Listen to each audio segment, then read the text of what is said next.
We all do tourism in effect for ourselves. We do conservation work for ourselves. But I've often thought that we who are the privileged of the world really need to think again about how we turn this paradigm around, so that we're not doing it for ourselves, but we do it for the poorest communities in Africa. Throughout the world, there have been moments when we haven't handled the human and wildlife interaction well. And the Batwa is a classic example of that in modern times in Uganda. This is 1991, as you know. In Mgahinga, they said, okay, this is now going to be a national park for the conservation of gorillas, and the Batwa who have lived there for millennia can no longer live there. They became what is called conservation refugees. They were not given any other land or any other rights or compensation. I found a people that was stranded, a people without dignity, and were at the margins of society.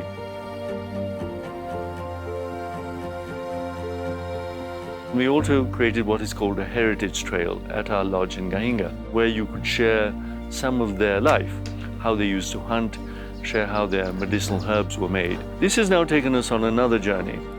We bought some land for them last year to build their own homes. The Batwa are one of the oldest surviving indigenous peoples in the Central African forests. They are our forefathers. Today we are very, very proud to officially launch the Mgahinga Batwa village. Why are we not marshalling their old history and their connection to their forest and their safeguarding of the forest in the modern world? This is crucial. We cannot just have parks that look after wildlife. Somehow they must look after communities.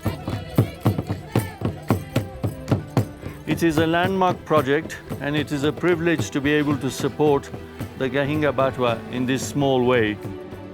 Finally, they have a proper home in the shadow of their beloved volcanoes. These are some of the most beautiful areas in Africa. The communities of this area have suffered some of the most, and it's important to bring hope to these areas. I'm sure if we work with the Batwa and the wider communities here, they will do their part to help preserve the park and help gorilla conservation and tourism.